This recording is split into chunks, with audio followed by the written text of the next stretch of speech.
Welcome to the Scared But Not Damaged podcast, a podcast that supports, empowers, and inspires women that have experienced abuse or experiencing emotional trauma or pain. This podcast will challenge you to push against the tides and rewrite your story. On this show, I will be sharing some of the principles of Scared But Not Damaged, a life that has gone through adversity and abuse and has come out strong in spite of life's challenges. Despite the scars, your worth and your value remains intact and undamaged. Each week, we will discuss topics like what is abuse, what are the red flags that you are in an abusive relationship or marriage. I am your host, Naomi.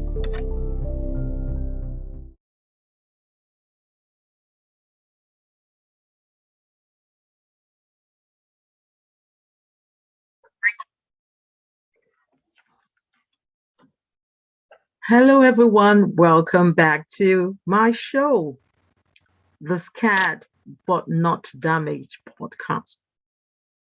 Yeah, we are on episode number 14 this week, and we'll be talking about how you can set yourself free from the prison of the mind.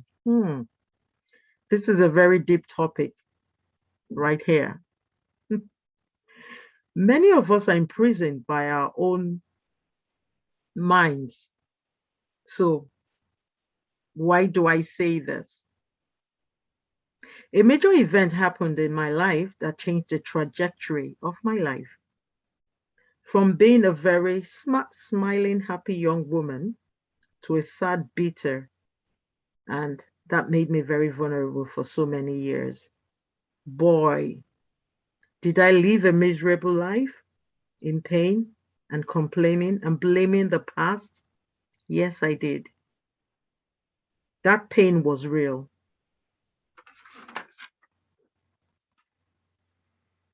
The pain I felt from what I experienced led me to take a decision that led me down a downward spiral life for years. And how did I get there?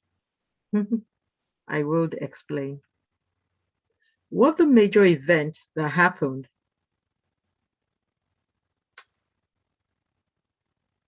I lost my all, myself, my self-esteem, my self-worth, my dignity, my ability to identify who I used to be.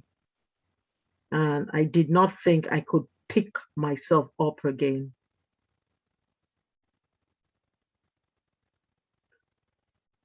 As all I could see was a gloominess,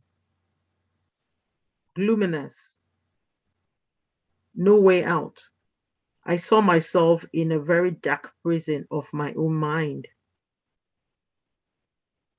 Did I educate myself? Yes, I did. I did personal self-development. That was ongoing, but what I did not get was support as I needed emotional support or emotional um, support to cater for or to meet the need at that time. I did not even know what that need was at that time. But guess what? In that dark place, I took a decision that turned my life into a nightmare. Boy, did I know what the result was going to be, the outcome? No, I didn't. But then that was a temporary situation which I never knew was going to end. I didn't know it was temporary at the time because it was so dark for me. It was a dark place. And when you're in a dark place, all you see is gloom around you. You can't see. And I shut myself in to this bubble where I refrained from socializing, from connecting with people, because I just felt I was all alone in this. I know someone out there, probably you're feeling the same way. But guess what? There's hope. Let's go. Let's move on. But I did not think there was hope, and I did not know any better. Don't we all? When you make a decision in a place of hopelessness, you get yourself into a big mess. When you make a decision in a place of hopelessness, you get yourself into a big mess. A tip of advice here: please and please never take a major decision in a temporary situation. Yes. Most situations that happen in our lives are temporary. But because we make it the big picture at the time it's happening, it looks bigger than it should. We we magnify it because that's what the mind is saying. Our thoughts relate that to us because we're filled with these fields and negative energy which we kind of emitted into the universe, into the environment. And is what you emit, the frequency you emit comes back right to you. Yeah. So we as people should be careful what we emit into the atmosphere. If you emit negativity, it comes right back to you, multiplied and magnified. Yeah. Negativity will be multiplied and magnified right back to you. So I was in a bubble. What I mean by this, what do I mean by that? Everyone around me all seemed smiles, happy on the outside. And so I thought I was the only one with this issue. But only did I realize that people hide their pain and put on a brave face and fake smiles. Hmm. If I knew what I know now, I could have handled my situation differently. Absolutely. Hmm. Moving on. If your mindset is negative, and guess what? I get you. Situations put that on you, put that on us. And because of where we are at such a time, we don't know any better. We can't see the light at the end of the tunnel. And I do understand. I've been there.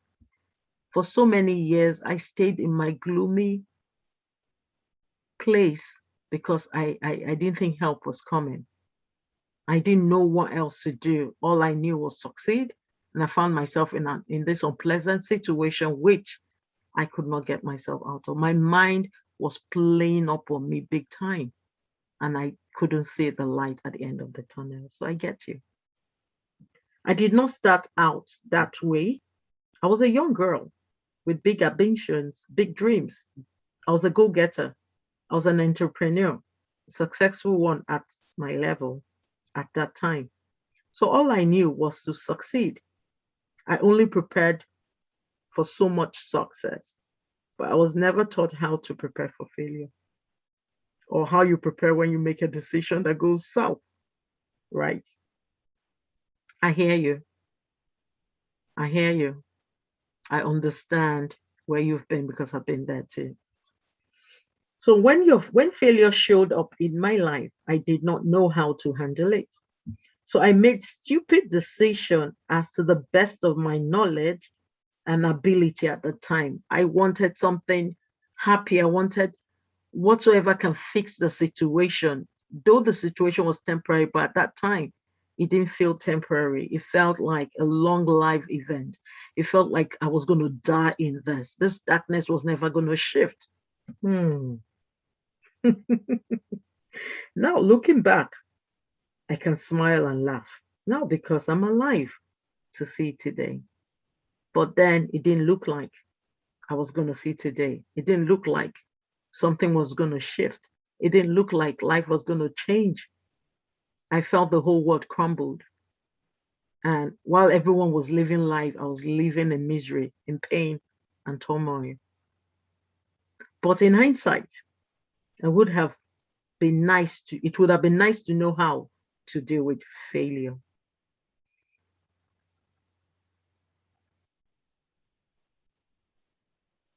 Some of you, many of you may have failed in life at an early age. So some learned how to deal with it. I never had failures in my life when I was quite young. When I when I did, I felt the world had caved in on me. So what do I know now about failure? Failure is simply a feedback. Only I knew. If only I knew that some years back, but I didn't. But yeah, that simply tells you that the method that you used did not work. So you need to go try something else or change something.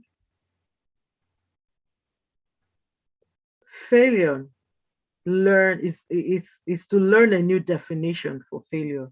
That's the second thing. Learn a new definition for failure. I saw failure as the end of the word. I saw failure. I never saw it as a feedback.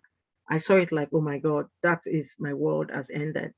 So you have to learn a new definition for failure.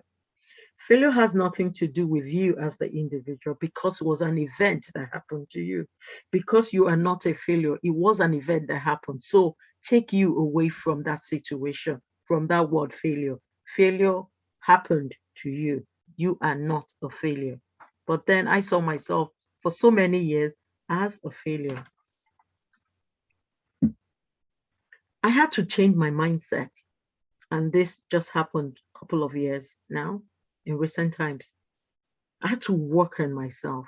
I had to look inwards. I had to study who. I had to know me. I had to know who life's event made me become. And it's fine.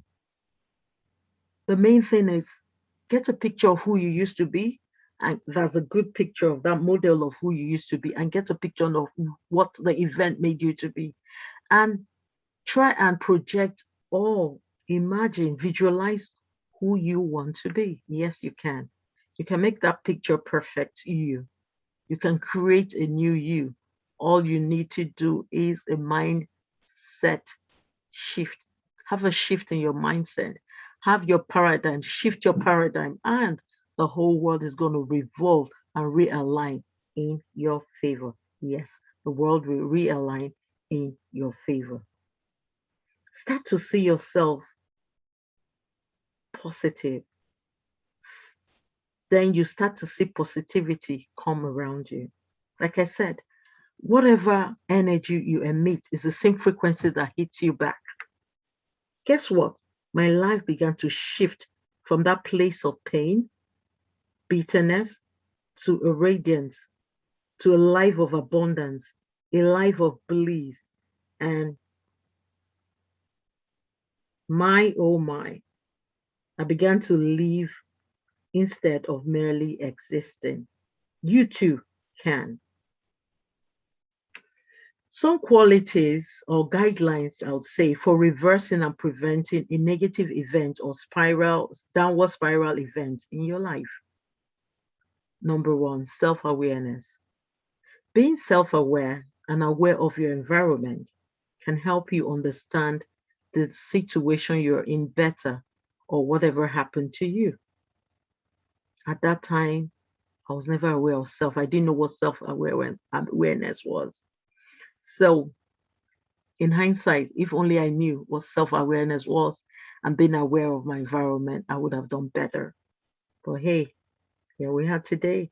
That's why I'm giving you this tip to help you bring yourself from that place of pain, from that gloomy place to a better place that radiates and a place of abundance. Two, finding a trusted person you can talk to about the emotions during this period is a good thing. Take a look at that situation, number three, with the eye of the third person rather than the first person. When you take yourself from that situation, you're going to look at the situation objectively. It requires training. You need to build that muscle. Then gradually, you'll be able to understand that as a third eye looking at the situation, you can make sense of what that event is. This technique can help you regulate your emotions surrounding the situation because you'll not be swayed by your emotions. Number four, look for something positive to look forward to in the future. Look for something exciting that you're looking forward to that could deviate, that could help that situation a bit less daunting. Number 5, don't exclude yourself. Socialize, connect. This makes you know that you are not alone. In my own case, I disconnected from the world. I shut myself in because I saw myself like I failed. And the event was something someone did to me, was, something happened to me, something I experienced as a result of someone's action that impacted on my emotions. And I carried that for years as pain. And that shut me. I shut myself from the world. I didn't connect. I felt because I was seeing myself as if I didn't want anyone to know what I was going through. So I shut myself and no one saw me. I never communicated. And I lost a lot of my friends and colleagues and, don't do that. And now I'm trying to build bridges. I'm trying to look out for my friends. I'm trying to connect as I build the confidence in my life back. And I'm trying to get myself back.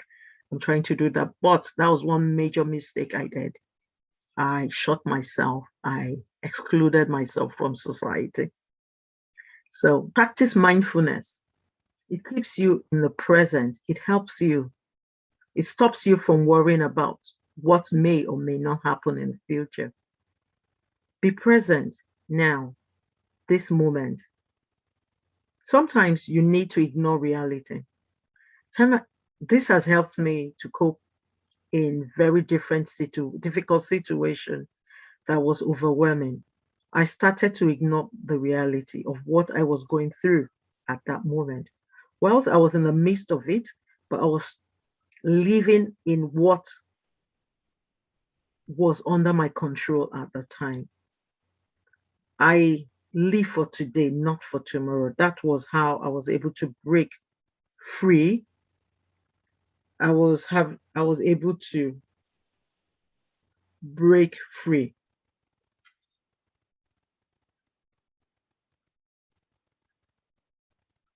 And guess what? Life went on and I'm here. Exploring, the next one, number 7, exploring your thoughts and actions. This can help you highlight what most of your downward spiral started in your thoughts. If you're able to pick that thought, look at it, and look at the actions you took as a result of that thought, or what that thought is making you do, this will help you highlight the most of your downward spiral, how it starts, and that you can nip it at the bud. So that way it takes practice to get there. Number 8, learning to manage your expectations. I know sometimes most of us, because we want to aspire, we put big expectation, big tasks ahead of us. But sometimes by trying to under promise and over deliver is a good way to go. And I think I have to start practicing this because that way you put your expectation low and you over deliver.